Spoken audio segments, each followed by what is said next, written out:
Welcome back to Sweet Tea and Coffee, and welcome back, John James. He was off a week when we had Kendall in this last week, and now John's back. I'm back. Goodness, we'll immediately turn him down. And it's clear that John's back. Today we have a very special guest with us, Miss Emily Singer. She is currently our resident, and if you have no idea what that is, we'll probably explain that at some point in time in the podcast, but let's go.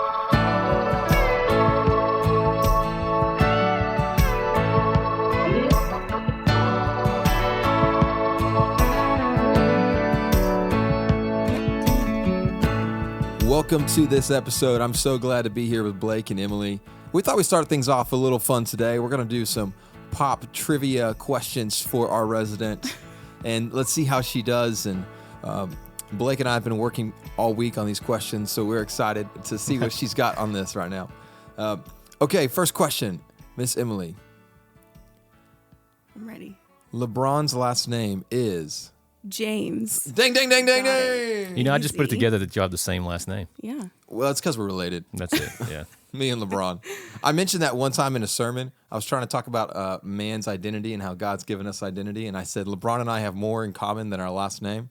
And no one listened to anything I said after the fact because I just compared myself to LeBron. Figure that out. All right, question number 2. Is this? You said pop trivia? Is this or because you popular said, trivia? As in, because like you started off know with it. a sports question. Popular as in you should know this.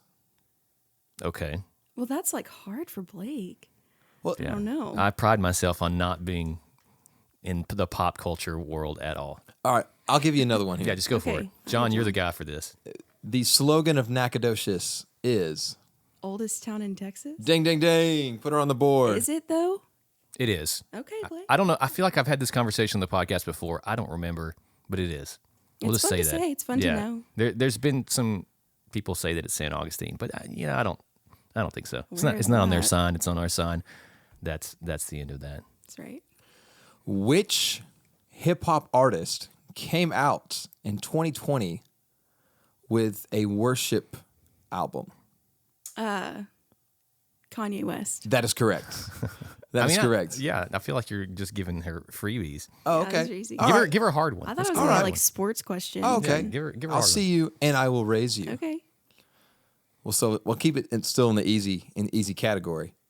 On Thanksgiving, 2 teams play every year. What 2 teams are they? Oh.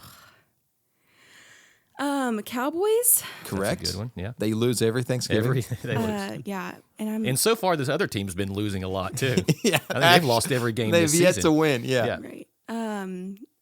So Cowboys and the Patriots. No. Survey says that is incorrect. Ruh-roh. The Cowboys and the Detroit Lions. Oh, We were looking that's so for- obscure. Detroit Lions. I was thinking of like America, Patriots. I don't know. That would make a lot of sense. I don't know why we thought Yeah. Detroit.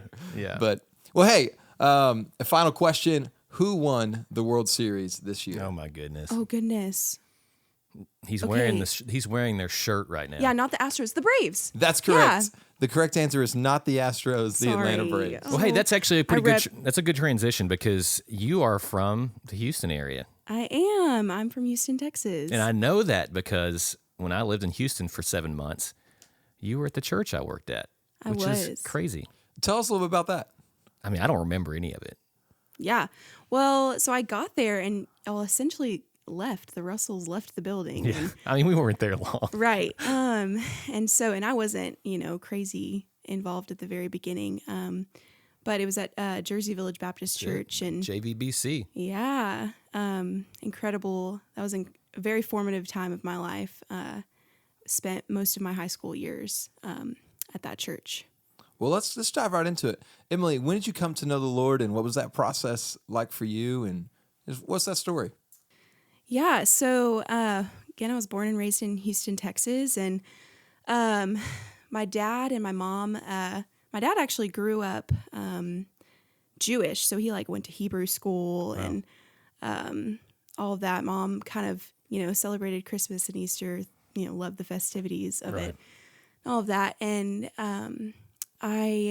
but religion and God wasn't really spoken about in my home growing up. And so, and there was a lot of brokenness in my home. And I really didn't, I think I was confronted by the Lord and by the gospel, actually, like through my mom's. She was really struggled with alcoholism, and she had a friend who just kind of was really burdened for me, and kind of took me in, and she kind of took me on errands with her, and so I would like go to church with her, and my mom was really sick at the time, and Dad was working a lot. And she would take me to church with her, and it was a Korean Baptist church. Interesting. And yeah, so it was super cool. But that was where I was exposed to the gospel. I was exposed to people who genuinely loved each other. Yeah. I remember seeing that love. I remember experiencing it.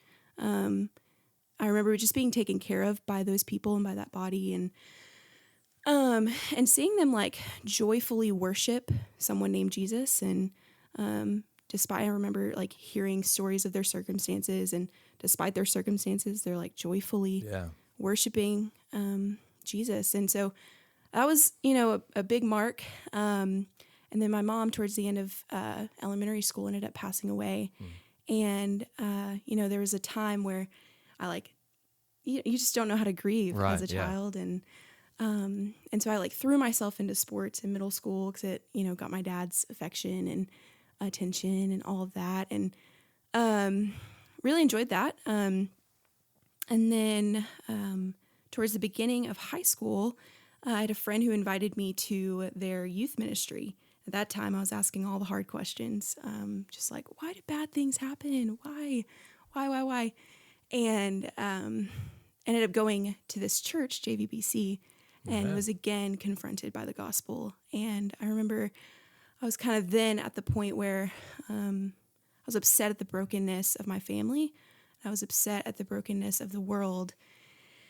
And there I realized that brokenness was in me also. And I remember, just realizing the reality of sin, and that's what separated me from a relationship with God. And they, at that church, that youth ministry, had a large role in just teaching me what it looked like to surrender my life to the Lord. So it's around sophomore year of high school, which is like prime time, I'm learning, where I came to know the Lord. And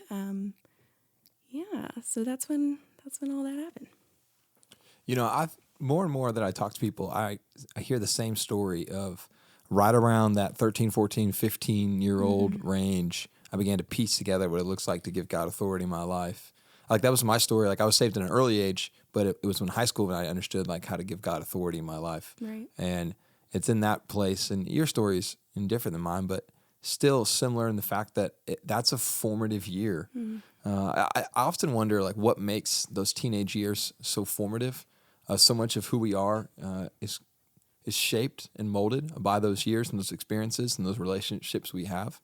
But it's crazy to hear your story and to hear that your mom's friend was burdened by you and just took you shopping.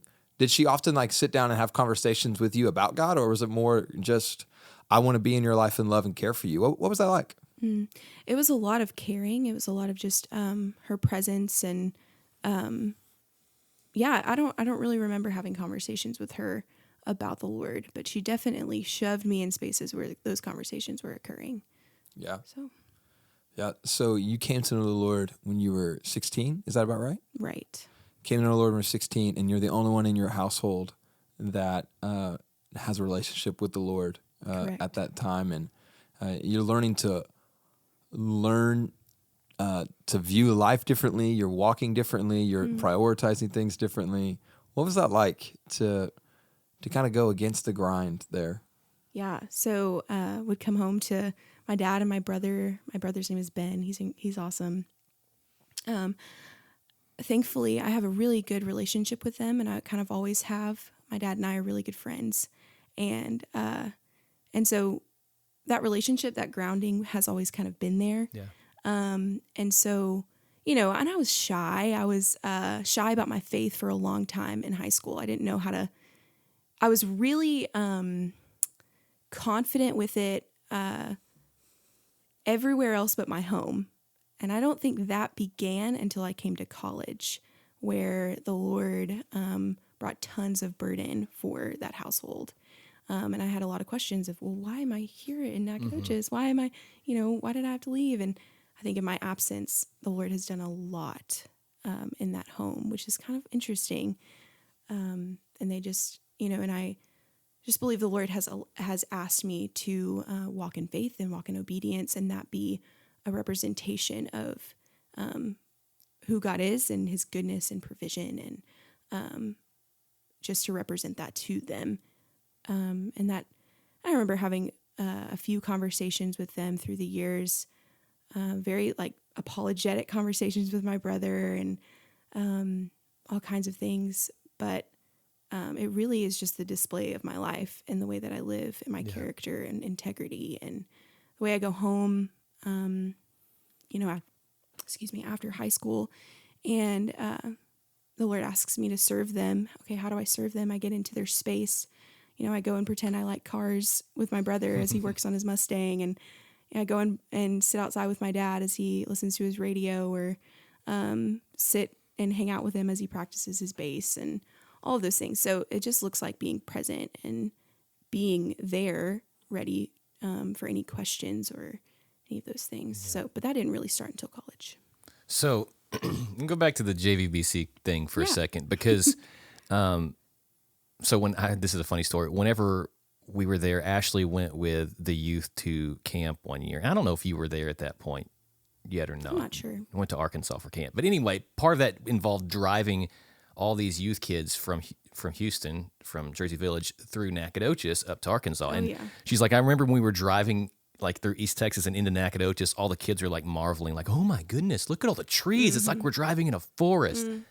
And then here we are like 10 years later, and there's a handful of Jersey Village alumni that are here at Fredonia Hill. Yeah. And I always wonder, like, how in the world did that happen that you guys ended up here? So what did it look like going from Jersey Village and then ending up at SFA in Nacogdoches? Like, what was that process? And do you feel like you live in a forest? And do you feel like you live in a forest compared to Jersey Village and all the concrete? Right. Well, the landscape is absolutely very different, but I definitely grew up. I mean, Houston is called Bayou City, so I grew up on the bayou.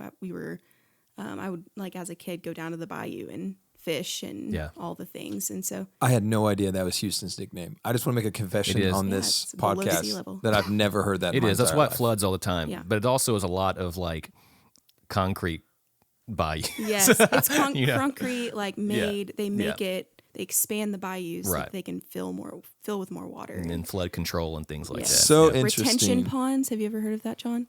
Nope. Yeah. So my home has actually in Houston has flooded over 3 times. And so it was a very interesting time because we live, right up against the bayou. And so the landscapes are different, but there are big trees right there. We live at the end of the cul-de-sac, so there are massive trees and all that. So I'm not like too. It's interesting, and it's changed since I was there. But I remember, like, it was like there were days where I was like, I gotta get out of the city, and so I would just like drive out 290 until it got to be like nothing. Yeah, and I would sit out there for a little while, and then I would come back in. Mm-hmm. So it's not that far to get away, or it wasn't then. It's a little bit different now, but so I can. Yeah, especially Northwest Houston, you can just head west on 290 and you're out in the plains, so or you're in the rolling hills. So, so the landscape is different, but not by much. But yes, I think so. But anyways, so going to JVBC. We had the lead pastor at the time. His name was Andrew Worley. He went to SFA. Yeah, I guess I failed to mention. I guess I'm putting this together now because so whenever we were there was at least 4 of us that were from Nacogdoches. A ton, yeah. There, so which is funny because I just saw Matt and Sky this last week and hung out with them for a little bit. So there was me, Matt, who was the youth pastor, Sky, who was the worship pastor, and Andrew, who was the lead pastor. He was a former SFA guy too. Yeah. Yeah. So, I'm the first generation to go to college, and I had no idea how to do that process. And so, the church was like at this point doing a lot of raising of me and helping me navigate going to college. And the only window into college I had, well, growing up for the longest time, I thought that College Station was where all the colleges in Texas were. They were all stationed there at that one place. Yeah, I thought that. I think if you live in College Station, you think all You the think colleges that. Yeah, are only in College Yeah. Station. That's the only one that exists. Right. And so, you know, I would be like, well, I'll just like go to A&M, whatever. But at that church, I just, you know, oh, they went to SFA in this town called Nacogdoches. And I remember when the time came when I was deciding where I was going to go, I came and toured, and I hear this all the time from college students. I just needed to see the campus and the town. So beautiful. I was sold. Yeah. So that's really what It's happened. one thing we have going for us. Yeah, and just knowing all the kind of the legacies from that church, the people that have come here, I knew I was going to find community. That was something that the Lord promised me was you'll experience community here, and that for sure has been fulfilled. So it's kind of what brought me here. So you're new to town, and you're going to SFA. And what was your major, just for everyone to hear? It was psychology, There we go, with a minor in. sociology. Okay, and so you're getting a psych degree, trying to figure out what you're going to do with your life, and in the process of that, you get connected with Fredonia Hill. Share that story. What was it look like for you to get connected here at Fredonia, and what was that process, and just how did it all happen? Yeah, so it took me a long time to find a church. I wasn't until February that I found Fredonia. I wanted to come to a non-Sunday thing. I wanted to see how y'all operated, like not as a well-oiled machine. And so I came to a World Mandate, and it was World Mandate in February. And I think it was 2017. So it was the semester after my freshman, or semester after my first, obviously. And I was going to come alone, but then I had met a really good friend of mine, Haley Chapman. All right. She's my longest friend in Nacogdoches. And I was going to come alone, but then we met, and she had already, I think, started coming here. And so we went together. And then because that was a Saturday, World Mandate was. And then that Sunday, I came to church and saw the multi-generational aspect of this church and the way that the congregation loved one another and were devoted to one another and prayed for one another. And I was like, oh, yeah, throw me in here. This is where I want to be. So. Well, let's stop there for a second, because you mentioned a phrase that if you're around Emily long enough, she is an advocate of this. But she talks often about a church being multi-generational and how that is so helpful for college students, but also for other generations, and just views it as a necessary part of what it means to be a church in a local community. So, Emily, can you kind of tell about the role that the multi-generational church has played in your time in Nacogdoches? Tell us about that. Oh, wow. Yeah, I've had so many women in this church who've really poured into me, and families that have poured into me and cared for me. And I'm extremely blessed by this church and by the families in this church. I have had a really long relationship with Elizabeth Warren. Her and I go way back to D school. We were in the same little group. Oh, yeah. I didn't think about that. That's cool. And so that was such a blessing to me. She has kind of just stepped in as kind of this maternal figure in my life, and that's been such a gift to me. And so I've really loved that. And then at one point, the Hargises, Todd and Molly, took me in and gave me a home for a couple of months. And so that was another way that I got to just be cared for by a family in the church. And, I could name so many. But yeah, I think it's a really important thing to care for and be cared for by different generations in your church. And I think that's, probably a lot what the Acts 2 church looked like. Well, you've been cared for by other generations, but you also had a stint there where you were an armor bearer and you cared for the next generation, and you cared for our youth ministry and our student ministry. You did that for 2 years, and I know that was a crazy adventure full of fun. But talk through that process of how you went from you met us at a world mandate, and now you're somehow on staff at our church as an armor bearer. And we'll get to how we transitioned from armor bearer to resident now. But talk to us about how it went going from checking them out to you look up and you're hanging out with the youth ministry. Yeah, so I am pretty passionate about when you go to a church, not to be just a consumer, but you do what you need to do to serve this church and to be an active participant and using the way that God has created you in the church and to serve it. And so I kind of threw myself in wherever I could. I remember just when I was a college student, just throwing myself in to Revive and in all kinds of ways. And I was like, put me anywhere. I'll hold a door. I'll pick up the trash, whatever I need to do. I don't know. Yeah. And then I was randomly, it really kind of came as a surprise with the youth ministry ask. I had known about the armor bearer program, but it was kind of a surprise, and it happened. It's a really funny story with Matt Murray. At the time he was the youth pastor, and I was walking on campus, and I really believe that the Lord asked me to go upstairs at the student center to the Starbucks on campus. And so, usually with things like that, I'm like, okay, well, there's somebody I need to see. There's somebody I need to encourage. Yeah. Something I need to do here. Something that I need to be obedient in. And so I went upstairs and I ran into Melina. And, I was like, okay, maybe it's Melina. Hey, Mel, how you doing? All the things. It's sophomore year, by the way. And she's like, hey, someone's here to talk to you. And I was like, what? And so I'm in line at the Starbucks because I'm like, I don't know who this is.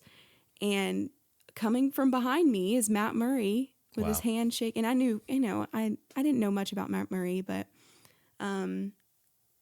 he was like, hey, do you have a few seconds to chat? And asked me to be armor bearer for the youth ministry. And so it kind of came as a surprise, but it was really cool. And so, yeah. I think the funniest thing about that story is I've been on campus, I don't know, a ton. I live right on campus, and I've never once seen Matt Murray on campus. Yeah, he was not supposed to be there. He told me. That is really weird. That's kind of the place that he would end up. Yeah, he told me he wasn't supposed to be there that day, and that he just came up there to study. So it's really cool. That's crazy. So what was it like being a youth armor bearer? How was that process like? Did you get to develop some relationships with some girls, or were there particular memories that stand out to you? Or just give us some of the highlights of your time as an armor bearer. Yeah, so, I think that's some of the most important years of someone's life. And, we meet college students all the time who made that shift to serving the Lord around that same time in high school. Yeah. And I was really passionate about that. And so I just kind of, the Lord kind of formed a passion in me for that generation. And I did a lot of life-on-life discipleship. And I don't know if I was taught that. I don't know if I just experienced it, so I did it. And so it looked a lot like me just, throwing myself again into their lives, like going to games and doing all the things, getting girls ready for prom and all of that was just super cool. And so I think the Lord formed in me just like a desire to teach girls and teach them how to read their Bible and live devoted lives to God and live surrendered lives to the Lord. And so and there was, in the midst of it, youth ministry is really fun. And so kind of got to jump around and do all the things and that I'm not usually doing now. And so that was a great Was there ever a moment, because I feel like youth ministry has these, even more than college ministry and worship ministry, any other ministry, you have a moment like this where you look up and you can't believe you're in this spot doing what you're doing. It's so bizarre. Mm-hmm. It's so random. Like you mentioned, getting girls ready for prom, Oh, yeah. Anything like those scenarios where you opened your eyes and said, I cannot believe this is my job right now. How did I end up here? Yeah. Yeah, it was so good. I mean, I remember I would stand on stage, and I was always kind of the hype girl that kind of brought all the students in, and I remember, wow, I am so thankful that I did drama class in middle school because I was able to kind of improv, and I would have like I'm like in the middle of finals, and I'm here, what's up, guys? Like, come sit down, whatever. And I was just really thankful that I, kind of learned some stage time when I was in middle school. So I'm going to go on a ledge, Blake, and say you never did a drama class. You're completely wrong. You did drama. Oh, yeah. Okay. Apparently, you don't listen to the podcast enough Tell me because I've more. talked about this before. Well, actually, just so I can prove Blake wrong, this podcast was listed on my top 5 podcast by Spotify. So No, I was in the theater department for a while, for several years. I've been in several plays. I never remembered any of my lines, but that's not surprising. What was your greatest role you ever had, Blake? Okay, well, I've talked about this one, so I'm gonna mention one. So When you say it, I'll probably remember. I was a sarcastic butler from Yes, The I Importance remember of Being this. Earnest. I remember that. But I also was I was in a which one? It was a Shakespeare Midsummer Night's Dream. I was in that, and I remember that one because that was the one I couldn't remember my lines because it's all Shakespeare and crazy, and so it was like I would have lines strategically placed on the floor throughout the stage, like taped to the floor. So like I would be in one spot and I look down and I would, okay, that's what my line is, and I read it. What's crazy is I still do that to this day on Sunday mornings. If you ever see papers on the floor, that's the lyrics to songs that I don't remember. It's funny. So I remember Melina and I went to a Shakespeare play maybe 2 years ago. I took her out on a date. The school was doing a Shakespeare play. I said, hey, we're just going to go to a play. Some of my friends are coming. It's Shakespeare. It's like, cool, yeah. So we go out to eat, and then we meet up at the play. We're all dressed nice. We're having fun. And then the play begins, and it was like only in that moment did I realize, oh, it's a Shakespeare play. yeah. I'm not going to understand any of this. And so for the next 2 hours, you're trying to use the part of your brain that understands Shakespearean language. And I... Do you know that I just recently learned this. Shakespeare invented a ton of words, like hundreds of words that we use today. it's true. Because he just needed a different way of saying things in his plays. It's crazy. I love it. It's Cool.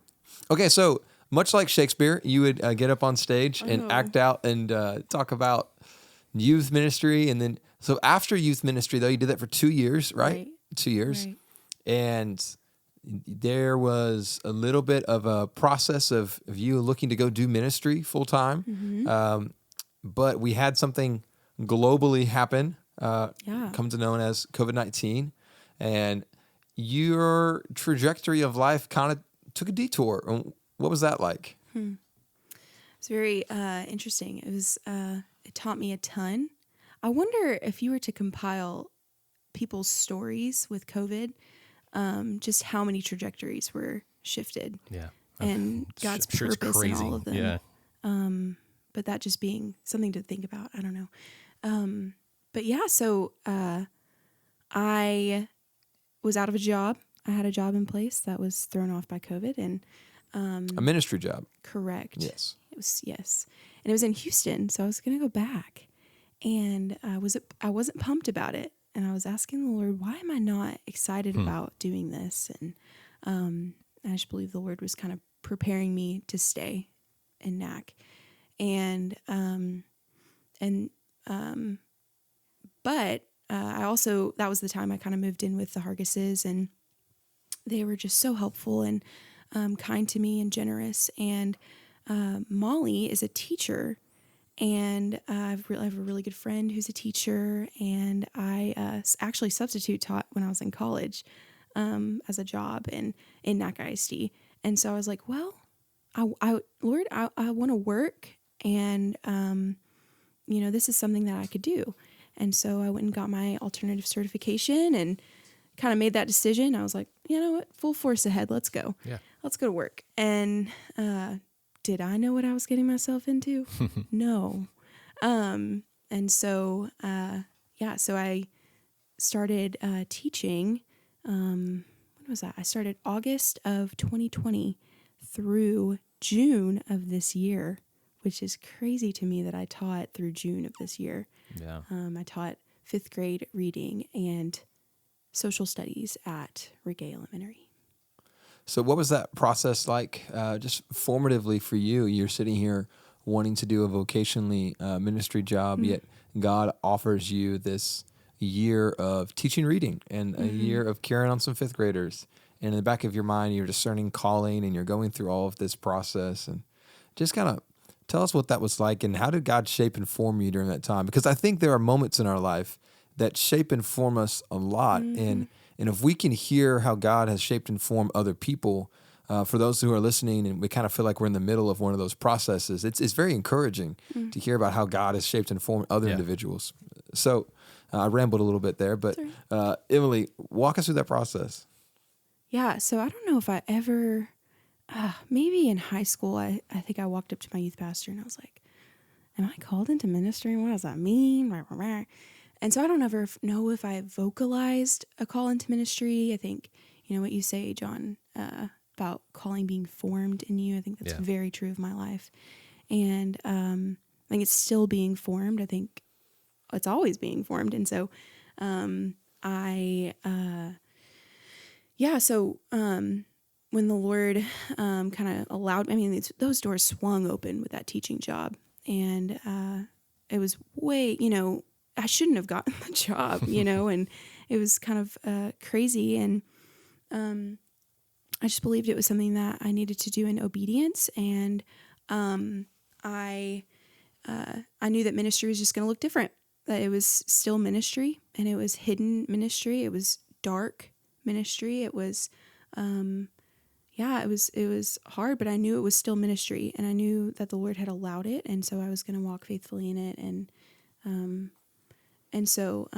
But I also knew that you can do anything for a year. So I knew, once the time came, we could move forward and kind of figure out something else. So we talk about all the time. Emily and I have, I guess, a lot over the last, 15, 18 months, that we say God's calling in our life is formed, not found. In other words, we don't wake up one day and just stumble upon God's call in our life. We would rather He, brick by brick, piece by piece, begins to form something within us. And our eyes are open to what He's forming. Sometimes after it's formed, sometimes while it's being formed, but we can trace back that God's been forming something in us in our entire life. And I think you're a really good example of that, Emily, of how God has just been forming this call for people, this call to be in their space, and this call to just have discipleship type relationships with them. And, as I even look about your job right now, like being a resident, a lot of what you do is spending time with college girls, and you spend a lot of time with college girls in your living room, and you talk about their lives, and you take them to run their errands with you, and you invest in them and do life-on-life relationships. And that allows you to, just have access to different conversations you wouldn't normally have if you just sat down and had an hour-long conversation. But I feel like, and talk more to this, but I could see God forming that in you even all the way back to when your mother was sick. I can see God forming that life-on-life discipleship component in you throughout all of your story. Oh, yeah. I remember at that Korean Baptist church, the pastor and his wife had kids that were my age, and I would have sleepovers over there. And I remember sitting at their kitchen table, and I would, the pastor would teach me piano, and I would just, be one of them. And I was in a home where Christ was exalted, and I was seeing it and experiencing it. And so I was very influenced by just them taking me in and, pulling me into their life. And I got to see, into their marriage. I got to see how they parented. I got to see, and it was very different from my home. And so I got to kind of see God's design for, and they're not human beings, but I got to see kind of their desire for God's design in their home. So, which wasn't something that I was seeing in my home. And so when it comes to college students, I think, and really anybody. I mean, college students, I'm just like, everything that I have, everything that I do is yours. Like I want you to get in. I want you to be. Yeah. I want to, hang out with you. I want to, I want to get into your life, and I don't think that discipleship looks like always you're sitting across the table getting coffee with your Bible, all the things, which that's really wonderful. I do a lot of that, but I also do a lot of car rides, and yesterday was really cool. I got to take a girl to go to our community right behind our church and drop off. She had extra pumpkin loaves that she made, and I said, let's go see these people and pray for these people, and got to do that with her. And so that's the kind of stuff that's rocking my world right now. Yeah. So as you think about residency, I love hearing those types of stories of just how you're able to impact the kingdom. And I'll just say, just from a college ministry standpoint, Emily has been filling a need that we've had of being able to reach out to more and more and more of these students. There's 13,000 students on the campus of SFA. Mm-hmm. And their statistics say that 60% of them are female. I don't believe that at all. It's at least 85%. Yeah, because sometimes I feel like I'm at Texas Women's University, not at SFA. But I'm kidding. But no, I'm not. Guys go there, right? I've seen them, allegedly. Yeah. But she has just filled such a huge role in meeting with students and helping us love and care for them, to the point where it's allowed Melina and I to do other things. And I think just as a church, I let those in our church know, it's really allowed Melina and I to care for the places on that campus that have been neglected because Emily's been caring for some of our students. And so it's freed us up in a way. And for that, we're super grateful for Emily and just for that opportunity. But, Emily, you doing college ministry isn't the only thing that you're doing now. You also have the responsibility of working with our greeting team and our campus care and all of that.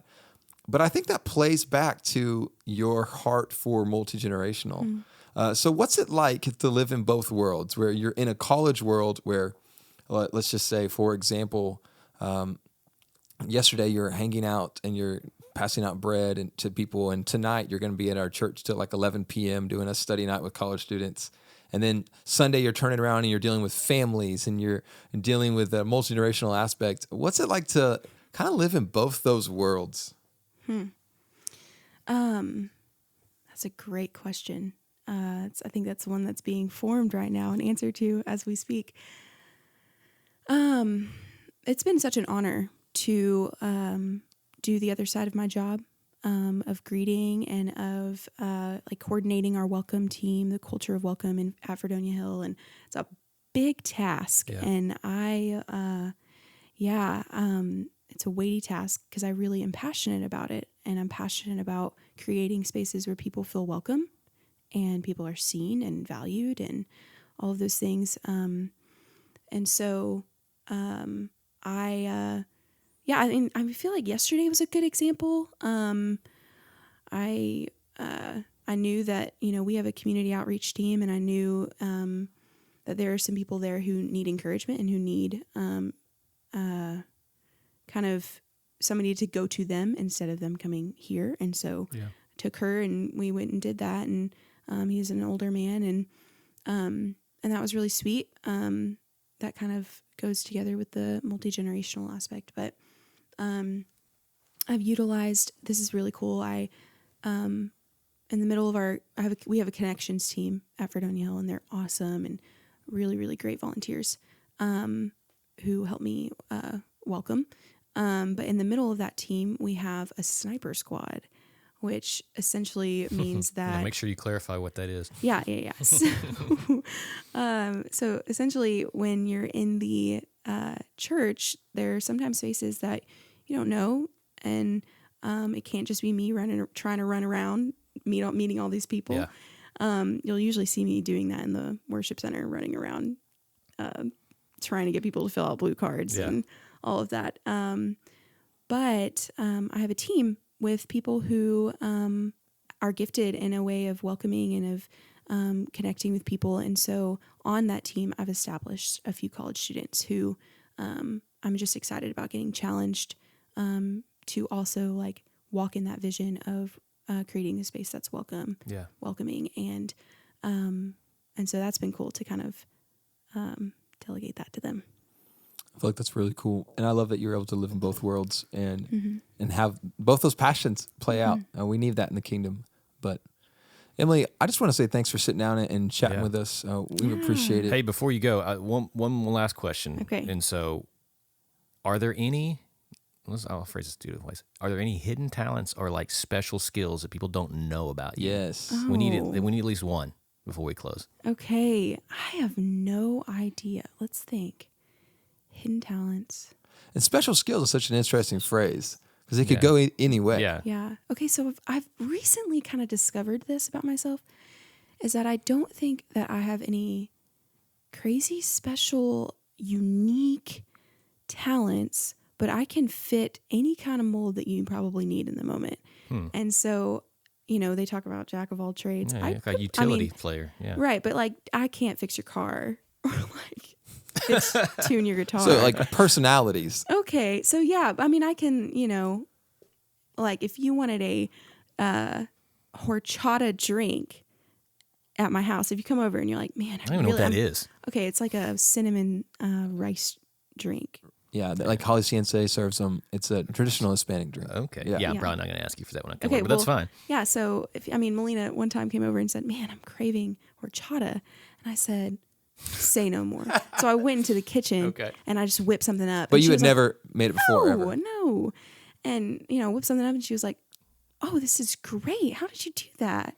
And, stuff like that. And, college girls need their, I've had done so many like brides and bridesmaids makeup and hair, really just because of the need. And so that's something I also can do. Quick plug, if anyone needs their hair and makeup done, I can do that. So those are, I can fill a need.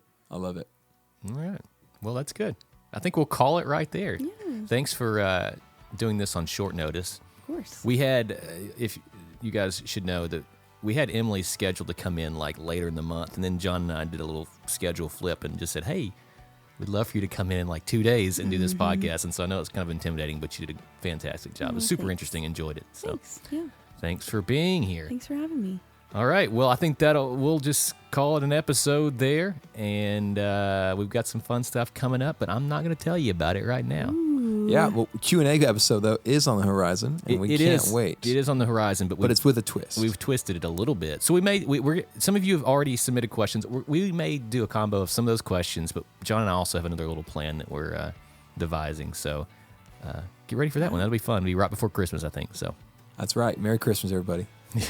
All right. We still have a few weeks, but yeah. Merry Christmas. All right. We'll see you next time. Merry Christmas.